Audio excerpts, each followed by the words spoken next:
हम जो है वो हमने सुविधाएं प्रदान की। नरेंद्र मोदी जी की सरकार ने बहुत सारी ऐसी स्कीम लाई जो अंत्योदय योजना है कि अंत व्यक्ति तक वो सुविधाएं पहुँचे। अभी हाल में आप देखिए तो रसोई गैस और पेट्रोल की कीमतों पर बड़ा बवाल मचा हुआ है। अब इसे यूँ कह लें कि प्रधानमंत्री के द्वारा या बड़े बड़े विशेषज्ञों के द्वारा अलग अलग उत्तर दिए जा रहे होंगे कि महंगाई बढ़ने के क्या कारण हैं, लेकिन जनता जो है वो इस पर जो जवाब चाहती है, किस हिसाब से आप बताना चाहेंगे कि महंगाई का क्या कारण हो सकता है, पेट्रोल के दाम और रसोई गैस के दाम बढ़े हैं? देखिए, भारतीय जनता पार्टी की केंद्र की सरकार ने उज्ज्वला योजना के अंतर्गत घर घर रसोई गैस और फ्री गैस सिलेंडर बांटने का काम किया है। ये विपक्षी लोग प्रोपेगेंडा बना रहे हैं कि डीजल महंगा हो रहा है, पेट्रोल महंगा हो रहा है। ये विदेश नीति पर निर्भर करता है। ये पेट्रोल हिंदुस्तान में नहीं पैदा होता, बाहर से आता है, अरब कंट्री से आता है।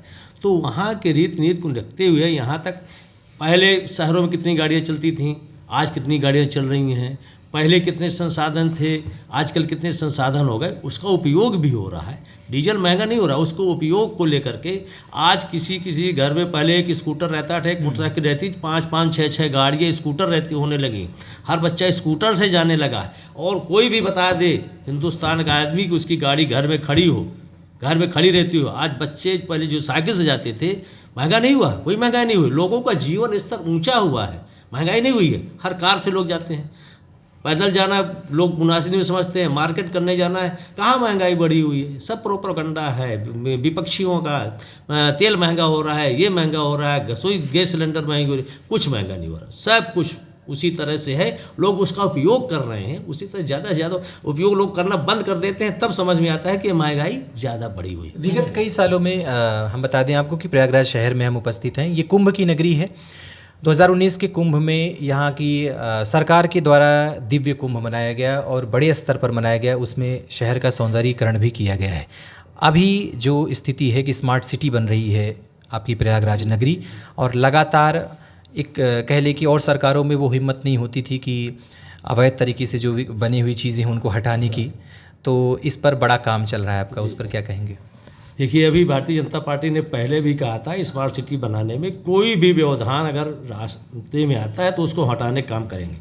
अभी सरकार ने भी पिछले जो आदेश हुए थे उसको यहाँ के प्रशासन को, पूरे प्रदेश के प्रशासन को कहा गया है कि जो भी अतिक्रमण सड़क में है, चाहे जिस भी जाति बिरादरी का हो, धर्म का हो, हिंदू का हो, सिख का, ईसाई का हो, किसी का भी हो, उसको हटाना है। स्मार्ट सिटी हम चाहते भी हैं कि हमारी सड़कें चौड़ी हो जाएं, लेकिन वहीं पर हमारा कहीं मकबरा बना हुआ है, कहीं मंदिर बना हुआ है, कहीं कुछ काम नाम से अतिक्रमण लोग किए हुए हैं। स्मार्ट सिटी में सब नहीं चलेगा। यहाँ के जानवर भी बाहर जाएंगे। तमाम लोग आज अतिक्रमण के नाम पर सड़कों पर, गलियों पर, सरकार जो है स्वच्छता पर मोदी सरकार ला रही है, लेकिन आज भी लोग उसमें उस हिसाब से काम नहीं कर रहे हैं। शहर से 5 किलोमीटर 10 किलोमीटर में जानवरों को बैठ कैटल कंपाउंड बने हुए हैं, वहाँ जाना चाहिए। इसलिए स्मार्ट सिटी में तमाम देखिए कितनी सड़कें चौड़ी। बाहर से लोग आते हैं प्रयागराज को में भूल भटक जाते हैं कि मुझे किस चौराहे से कहाँ जाना है। लोग पूछते हैं फ़ोन करके कि भाई साहब इस चौराहे पे आ गया हूँ, मुझे कहाँ तक पहुँचना है।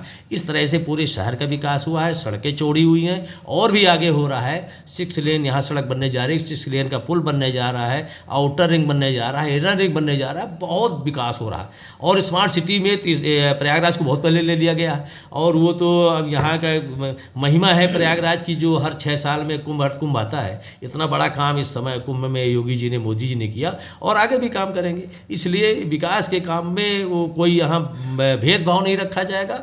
और जहाँ सही बात है, आपने जैसे पूछा, किसी की हिम्मत नहीं पड़ती थी किसी को घर छूने के, टच करने की। आज तमाम ऐसी सकरी गलियाँ हैं, वहाँ से बड़े बड़े ट्रक चले जा रहे हैं, बसें चली जा रही, पैदल चलना मुश्किल हो गया। और आज वो लोग इस बात को एहसास भी कर रहे हैं कि हाँ, इन लोगों ने जो किया ठीक किया। जहाँ एम्बुलेंस नहीं पहुंच पाती थी, किसी का एक्सीडेंट हो जाता था, फायर ब्रिगेड कहीं गाड़ी में, घर में आग लग जाती थी, फायर ब्रिगेड की गाड़ी नहीं पहुंच पाती थी, आज उस लोग उसको चीज़ को एहसास कर रहे हैं कि जो इस सरकार ने किया, अतिक्रमण हटाया, सड़कें चौड़ी किया, सुंदरीकरण किया, वह जनता के हित में किया और वह सब भारतीय जनता पार्टी के पक्ष में जा रहा है। तो आप बंगाल चुनाव आप फिर जीत रहे हैं? बंगाल चुनाव बिल्कुल निश्चित रूप से जीतेंगे। और अभी तो हम लोग जिला पंचायत का भी चुनाव जीतेंगे और वह पूरा श्रेय भारतीय जनता पार्टी के कार्यकर्ताओं को जाएगा।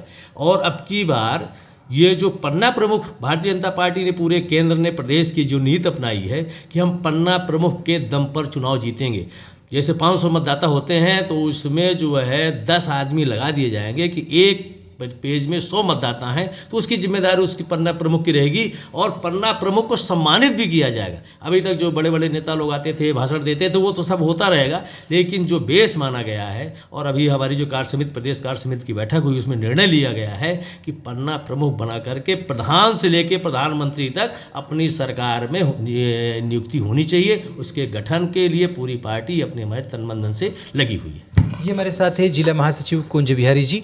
हमारे साथ युवा भी हैं, युवा मोर्चा से जुड़े हुए लोग हैं, और युवाओं का एक बहुत बड़ा प्रश्न, या युवाओं के लिए कह लें कि वर्तमान समय में जो एक बड़ी समस्या बेरोजगारी के तौर पर देखी जा रही है कि बेरोजगारी बेरोजगारी बेरोजगारी, ये कई तरह से चाहे विपक्ष के द्वारा उठाए जा रहे हों, चाहे युवाओं के आंदोलन उठाए जा रहे हों। आप युवा मोर्चा से ताल्लुकात रखते हैं, बतौर युवा आपकी क्या कोशिश रहती है और ख़ासकर बेरोजगारी पर आप क्या कहना चाहेंगे? बेरोजगारी के संबंध में हम ये कहना चाहते हैं कि माननीय प्रधानमंत्री जी द्वारा और माननीय मुख्यमंत्री योगी जी द्वारा, आप कहने को तो विपक्ष कुछ भी कहे, लेकिन ये आप समझ लीजिए कि हमारी पार्टी ने जितना रोजगार दिया है, चाहे वो 10 करोड़ लोगों को मुद्रास्फीति योजना से जोड़ा लोगों को रोजगार के लिए प्रोत्साहित किया, और जितना भी रोजगार है अभी हमारी पार्टी जो है इसके द्वारा देगी भी कि हमने कितना रोजगार दिया है, और सब पूरी पार्टियों से मिला के ज़्यादा से ज़्यादा रोजगार दिया है। इसे कहने की बात होती है कि मेरे पार्टी ने रोजगार नहीं दिया।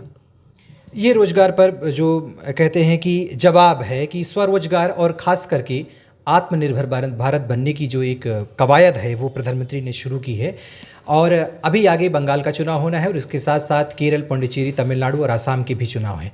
इन चुनाव में देखने हैं कि भारतीय जनता पार्टी और ख़ास करके उनके साथ काम कर रहे उनके सहयोगियों की जो मेहनत है वो कितना रंग लाती है।